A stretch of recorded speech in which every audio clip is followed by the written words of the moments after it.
سیدنا خالد ابن ولید رضی اللہ تعالیٰ عنہ کو اللہ تعالیٰ نے مشرکین عرب سے اٹھا کے رومن اور پرشین امپائر کے اوپر دے مارا ہے. بڑی ایکسٹراڈنری پرسنالٹی ہے. نبی الاسلام کی اعلان نبوت کے بعد 19 سال تک کافر رہے. اس 19 سالوں میں موت بھی آ سکتی تھی لیکن اللہ نے زندہ رکھا ہے. حتیٰ کہ غزوہ احد کے موقع پر نبی علیہ السلام کے جو 4 دانت شہید ہوئے ہیں جو بخاری مسلم میں آتا ہے حضرت خالد بن ولید کی وجہ سے ہوئے ہیں. انہوں نے وہ جب درہ چھوڑ دیا تھا عبداللہ ابن جبیر اور باقی ان کے ساتھیوں نے, عبداللہ ابن جبیر نے تو نہیں چھوڑا تھا, چند ساتھیوں نے, تو یہ پیچھے سے آگے حملہ آور ہوئے اور نبی علیہ السلام کی بددعا ہے ان کے لیے. اس موقع پہ نبی علیہ السلام کی مبارک زبان سے نکل گیا, اللہ ایسی قوم کو کیسے ہدایت دے گا جنہوں نے اپنے نبی کا چہرہ خون سے رنگ دیا. تو سورہ ال عمران میں جہاں پہ صحابہ کرام کو اللہ تعالیٰ نے گرفت کی ہے نا 60 آیات میں کہ غزوہ احد پہ تم نے یہ غلطی کی, پھر اینڈ پہ معاف بھی فرما دیا. پہلی گرفت نبی علیہ السلام پہ آئی ہے, لیس لک من الامر شیء. نبی آپ کو تو کوئی اختیار نہیں, اللہ چاہے ان کو ہدایت دے دے. ہوئے ہوئے ہوئے ہوئے, اور اسی کو ہدایت بھی مل گئی. اسی پیگن کو اللہ نے اٹھایا ہے. پیگن انگلش میں کہتے ہیں بت پرست. آپ گوگل پہ جا کے لکھیں حضرت خالد بن ولید کا تعارف, کہ ایک عرب کا پیگن اللہ نے اٹھا کے اسے رومن اور پرشین امپائر لٹوا دیا. پھر 19 سال تو کفر میں گزرے ان کے, اسلام میں ان کے 19 سال نہیں گزرے سر, وہ مشکل 10-11 سال. لیکن انہوں نے اپنے 19 سالوں کے بھی سارے گناہ دھلوا دیے. جو کچھ کیا پھر اور جو کچھ اللہ نے ان سے کام لیا. یہ ایک الگ سے تلخ حقیقت ہے کہ سیدنا خالد بن ولید سے نبی الاسلام کے مبارک زمانے میں بھی اور بعد میں بھی بحیثیت انسان کچھ غلطیاں ہوئی ہیں, بخاری مسلم میں رپورٹ ہوئی ہیں. لیکن کسی شخص کی چاند غلطیوں سے اس کا پورا پلڑا ادھر کا ادھر نہیں ہو جاتا. اللہ بھی قیامت والے دن نیکیوں اور برائیوں کو تولے گا. نیکیاں زیادہ ہوں گی تو پھر اس کو یہ نہیں کہا جائے گا کہ یہ تو نے اتنی بڑی برائی کیوں کی تھی, پھر وہ پاس ہو چکا ہے. چاہے کسی ایک سوال میں اس کے 0 نمبر بھی آئے ہوئے ہیں, پاس ہو چکا تو اس کا تانا بھی نہیں دیا جائے گا, نیور. تو 2-4 واقعات کو لے کے اس طریقے سے کسی بندے پہ چڑھائی کرنا یہ بالکل زیادتی والی بات ہے. سیدنا خالد بن ولید سیف اللہ ہے, اس میں کوئی شک نہیں ہے. صحیح بخاری میں جو یہ حدیث کہتے ہیں نا, یہ حدیث بڑی مشہور ہے. غزوہ موتا کے موقع پر آپ کو پتا ہے نبی علیہ السلام نے رومن امپائر کی طرف اپنا ایک ایلچی روانہ کیا تھا خط بھیج کے. اس ایلچی کو قتل کر دیا گیا تھا اور اس وقت ایلچی کا قتل اعلان جنگ ہوتا تھا. تو نبی علیہ السلام نے ایک لشکر روانہ کیا زید بن حارثہ کی قیادت میں. نبی علیہ السلام کے منہ بولا بیٹا جس کا نام قرآن میں, واحد صحابی جس کا نام قرآن میں, زید. لیکن ساتھ ہی آپ نے فرمایا, صحیح بخاری میں الفاظ ہیں کہ اگر زید فوت ہو جائے, مسند احمد میں ڈیٹیل موجود ہے انہی الفاظ کے ساتھ, کہ زید فوت ہو جائے تو جعفر کو اپنا امیر بنا لینا. جعفر فوت ہو جائے, شہید ہو جائے, تو پھر عبداللہ بن رواحہ کو بنا لینا. اگر وہ بھی شہید ہو جائے پھر تو اپنی مرضی سے کسی کو امیر چن لینا. یہ مسند احمد میں. بخاری میں یہ الفاظ ہیں کہ صحابہ کرام کہتے ہیں نبی علیہ السلام مدینہ شریف میں تھے اور آپ علیہ السلام کی آنکھوں سے مسلسل آنسو رواں تھے, اور آپ نے کہا کہ میرے زید کو شہید کر دیا گیا.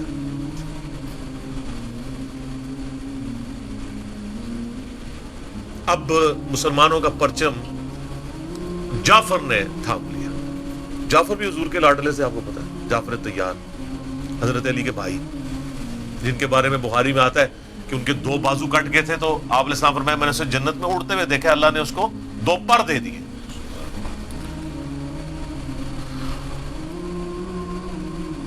نجاشی کے دربار میں انہوں نے ہی, آپ کو پتا ہے, سورہ مریم پڑھی تھی.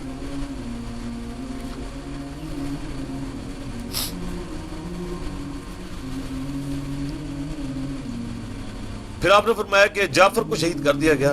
اب عبداللہ ابن رواحہ نے پرچم تھام لیا. پھر آپ نے فرمایا اسے بھی شہید کر دیا گیا.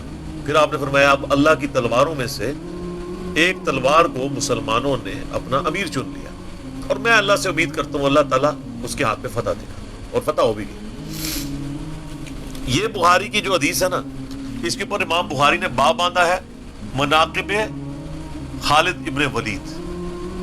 حالانکہ اس میں خالد ابن ولید کا نام نہیں تھا, لیکن اس حدیث کے اوپر باب کیا باندھا؟ خالد ابن ولید, کیونکہ وہ سیف اللہ وہ تھے.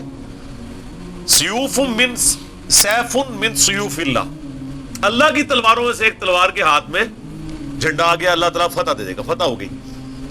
اس کے 3-4 طریقے بخاری میں, باقی طریقے اندر نہ خالد ابن ولید کا نام بھی موجود ہے کہ خالد ابن ولید کے ہاتھ میں اب پرچم آ گیا, اللہ نے فتح دے دی. اچھا, اور وہ فتح یہ ہوئی کہ بہت بڑا لشکر سامنے سے آ گیا تھا, حضرت خالد بن ولید اپنے لشکر کو بچا کے واپس لے آئے. یہ غزوہ موتا تھا, اور صحیح بخاری میں آتا ہے کہ 9 تلواریں حضرت خالد کے ہاتھ میں ٹوٹی تھیں اس دن. 9 تلواریں اس جنگ کے اندر. واپس آ گئے. پھر بعد میں خیر وہ ایک رومن امپائر والا پھر یرموک پہ جا کے کنکلوژن ہوئی نا. یہاں پہ بخاری میں الفاظ ایک طریق میں خالد بن ولید ہیں, دوسری میں سیف اللہ, اور امام بخاری نے باب بھی باندھ دیا تو سیف اللہ ثابت ہو گیا. اسی حدیث کا جو طریق مسند احمد میں ہے اس میں الفاظ ہیں اللہ کی تلواروں میں سے ایک تلوار خالد ابن ولید. جامعہ ترمذی میں ایک حدیث صحیح سند کے ساتھ ہے کہ نبی علیہ السلام کے سامنے سے حضرت خالد ابن ولید گزرے تو آپ نے فرمایا کہ خالد بن ولید کتنا نیک بندہ ہے اللہ کا, اللہ کی تلواروں میں سے ایک تلوار ہے. آپ دیکھیں جس شخص کے لیے نبی علیہ السلام کی مبارک زبان سے بددعا نکلی, اسی مبارک زبان سے ان کو اللہ کی تلوار کا قرار دے دیا گیا. ذالک فضل اللہ یؤتی من یشاء, یہ اللہ کی بے نیازی ہے. آپ تو کسی ایسے شخص کو معاف بھی نہ کرتے جس کی وجہ سے نبی کے 4 دانت شہید ہوئے. اللہ دیکھیں کیسے کیسے مجرمین کو معاف کر کے کس ایپیکس پہ فائز کر دیتا ہے, بندے نہیں معاف کرتے. اس طریقے سے صحیح بخاری میں حدیث ہے, حضرت عبداللہ ابن عباس کہتے ہیں کہ مجھ سے سیف اللہ خالد ابن ولید نے خود یہ حدیث بیان کی. تو بخاری میں خود سیف اللہ لقب عبداللہ ابن عباس نے, کہ ایک دن حضرت خالد ابن ولید نبی علیہ السلام کی بیوی سیدہ میمونہ جو کہ میری خالہ بھی ہیں حضرت عبداللہ ابن عباس کی, ان کے ہاں نبی علیہ السلام کے پاس بیٹھے ہوئے تھے. تو انہوں نے بھنی ہوئی دب لا کے رکھی, عربی میں دب کہتے ہیں, دال بات دب, اردو میں ہم اسے وہ گو, ویسے گو کا لفظ اپروپریٹ نہیں ہے, سانڈا لفظ ہے اصل میں, چھپکلی سے تھوڑی سی بڑی ہوتی ہے, حلال ہے کیونکہ یہ سبزی خور ہے. ہاں یہ سبزی خور ہے, عربی بڑے شوق سے کھاتے ہیں گو, دب کہتے ہیں. آپ یوٹیوب پہ بھی دب لکھیں نا تو پوری عربیوں کی ویڈیوز کھل جائیں گی. دب لا کے رکھی گئی بھنی ہوئی. تو حضرت خالد بن ولید کہتے ہیں میں بڑے شوق سے کھانا شروع کیا, اور حضور مجھے بڑے دیکھ رہے تھے ایسے, وہ اتنے ذوق و شوق سے کھا رہے تھے. تو میں نے کہا یا رسول اللہ آپ بھی؟ تو آپ فرمایا کہ میرے علاقے کی غذا نہیں ہے, میں نہیں کھاتا, یعنی حرام. ان کا یا رسول اللہ کیا حرام ہے؟ آپ فرمایا حرام نہیں ہے, مجھے پسند نہیں ہے. اس سے یہ بھی بات پتہ چلی کہ اگر کسی کو کوئی رزق پسند نہ ہو تو اس میں کوئی گناہ اور عیب والی بات نہیں ہے. یہاں تو کہتے ہیں جس کو کدو پسند نہیں ہے اس کی گردن اتار دو, کہنا نہ ہو. قاضی ابو یوسف کی طرف ایک جھوٹا واقعہ مشہور کیا ہوا ہے. وہ اللہ نے یعنی اتنی چیزیں اس لیے بنائی ہیں نا, کسی کو ایک چیز پسند ہوگی کسی کو دوسری, تو اس میں بھی سیف اللہ کے الفاظ ہیں. اس کے علاوہ صحیح مسلم میں ایک حدیث ہے, آپ کو پتا ہے ذوالخویسرہ التمیمی نجدی خبیث جس نے کہا تھا اے محمد اللہ سے ڈر اور انصاف کر. بخاری مسلم دونوں میں آتا ہے. تو آپ فرمایا اگر میں انصاف کرنے والا نہیں تو کون ہے؟ تو وہاں پہ الفاظ ہیں مسلم شریف میں, یہ بخاری میں بھی حدیث ہے, مسلم کے الفاظ ہیں کہ حضرت عمر فاروق رضی اللہ عنہ کا یا رسول اللہ اجازت دے میں اس منافق کی گردن اڑا دوں. اور وہاں پہ الفاظ ہیں پھر سیف اللہ خالد کھڑے ہوئے, ممی لفظ ہے سیف اللہ. انہوں نے کہا یا رسول اللہ اجازت دیں. آپ فرمایا چھوڑ دو, لوگ کہیں گے یہ اپنے ساتھیوں کو مرواتا ہے, کوئی کلمہ گو تو تھا نا وہ, اس کی نسل سے بھی لوگ پیدا ہوں گے, ان کے خلاف قتال کرنے والے مخلوق کے بہترین لوگ ہوں گے. اور ابو سعید خدری کہتے ہیں کہ وہ حضرت علی کے زمانے میں جب یہ ظاہر ہوئے تو حضرت علی کے ساتھ مل کے ہم نے ان خوارج کے خلاف قتال کیا تھا. تو یہ مسلم میں بھی سیف اللہ کے الفاظ موجود ہیں. باقی حضرت خالد بن ولید رضی اللہ تعالیٰ کی پرسنالٹی یعنی بڑی ایکسٹرا آرڈنری ہے. آپ دیکھیں کہ آلموسٹ ان کی جو عمر مبارک ہے وہ بلو 45 تھی جب وہ فوت ہوئے, حضرت عمر کے دور کے اندر. حضرت ابوبکر صدیق کے دور کے اندر وہ آرمی چیف تھے. وہ سر عمر سیریز پھر دیکھیں تو آپ کو پتہ چلے, انہوں نے ایک ایک چیز فلمائی ہے. مسلمہ کذاب کے خلاف قتال میں کون لیڈ کر رہا تھا؟ خالد بن ولید. جتنے عرب کے قبائل مرتد ہوئے ہیں ان کے خلاف حضرت خالد بن ولید کو بھیجا. اور اس کے بعد پرشین امپائر کا جب جہاد شروع ہوا ہے تو شروع کی ساری مہمات میں حضرت خالد بن ولید تھے. تو کرتے کرتے اس دوران کچھ واقعات رپورٹ ہوتے تھے ایسے. حضرت بکر صدیق سے حضرت عمر مخالفت کرتے تھے. وہ کہتے تھے یہ اپنی طرف سے کچھ ڈیسیژن کر لیتا ہے, اس کو چاہیے کہ امیر کی اطاعت کرے. تو حضرت ابو بکر صدیق کہتے تھے کہ اگر وہ میرے حکم کا انتظار کرے گا تو 1 مہینہ تو خط پہنچنے میں لگے گا, ایک جانے میں اس وقت تک اس کے ہاتھ سے موقع ہی نکل جائے. تو میں نے اسے اختیار دیا ہوا ہے. کوئی موبائل فون یا کوئی اس وقت واٹس ایپ تو ہے نہیں تھا. لیکن حضرت عمر ذرا ڈسپلن کے بہت سخت تھے.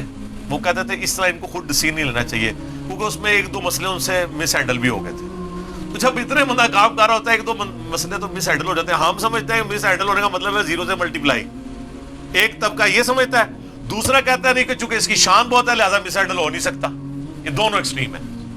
وہ پیغمبر ہی ہے جس کو اللہ تعالیٰ نے رول ماڈل بنایا, وہی بیلنس ہے. تو پھر جنگ یرموک کا موقع جب آیا, رومن امپائر کے خلاف فیصلہ کن جنگ تھی جو, تو عین میدان جنگ میں حضرت بکر صدیق فوت ہو گئے.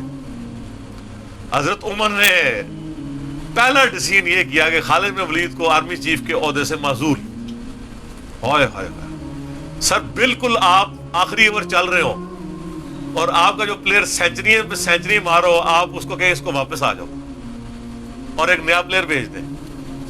جو کریز پہ سیٹ تھا اس کو آپ واپس بلا لیں. یہ وہ شخص کر سکتا ہے جس کا خدا پہ یقین ہو. تو اور آپ کو پتہ ہے حضرت عمر کے رشتہ دار تھے قریبی, انہی کے قبیلے سے تھے حضرت خالد بن ولید. حضرت خالد بن ولید کو پتہ تھا کہ یہ اگر عمر خلیفہ بنے گا نا تو پھر میرا معاملہ پہلے ہوگا. اور وہی ہوا, ابو عبیدہ ابن جرح کو بنا کے بھیج دیا. لوگوں میں بڑی چیما گوئیاں شروع ہوئی کہ لو جی سب سے بڑی آرمی کے خلاف جنگ ہو رہی ہے, سب سے بڑی سپر پاور, اور عین میدان جنگ میں یہ ڈیسیژن کر دیا ہے, اگر مسلمان ہار گئے پھر کیا ہوگا. یہ وہ اللہ نے فتح دے دی. فتح ہوئی تو اب جب لوگ آ کے مبارک باتیں پیش کر رہے ہیں, پھر حضرت عمر نے آ کے مسجد نبی میں خطبہ دیا. انہوں نے کہا خدا کے لیے میں تم سے یہی تو چیز ختم کرنا چاہتا تھا کہ یہ فتوحات خالد کی وجہ سے نہیں ہو رہی, رب خالد کی وجہ سے ہو رہی ہے. کل کو خالد نہیں رہے گا تو تم کیا سمجھو گے کہ اسلام ختم ہو جائے گا؟ اسلام نے تو آگے چلنا ہے. ٹھیک ہے. پھر انہوں نے کہا میری دوسری حکمت یہ تھی کہ مجھے پتا ہے کہ اب یہ رومن امپائر مسلمانوں کے پاس آ جائے گی, بیت المقدس بھی فتح ہو گیا پھر بعد میں. تو خالد ابن ولید جو ہے یہ جنگ کی فیلڈ کا ماسٹر ہے, اور جب کوئی علاقہ فتح ہو جاتا ہے پھر کسی جنگجو کی وہاں گورنر لگانے کی ضرورت نہیں ہوتی, بلکہ کسی ایسے شخص کو گورنر لگانے کی ضرورت ہوتی ہے جو ہیومن انسٹنکٹ سے واقف ہو, جس کو ہیومن مینجمنٹ آتی ہو. تو خالد تو ہمیشہ تلوار کے ساتھ ہی کھیلا ہے, اس کو ہیومن مینجمنٹ نہیں آتی. تو میں نے اس شخص کا انتخاب کیا ہے جس کو سب سے زیادہ رسول اللہ صلی اللہ علیہ وسلم کی صحبت کا شرف حاصل ہے. اور بخاری مسلم میں حدیث ہے کہ نبی علیہ السلام نے فرمایا کہ ہر نبی کے ساتھ ایک امین ہوتا ہے, اور میرا امین جو ہے وہ ابو عبیدہ ابن جرح ہے.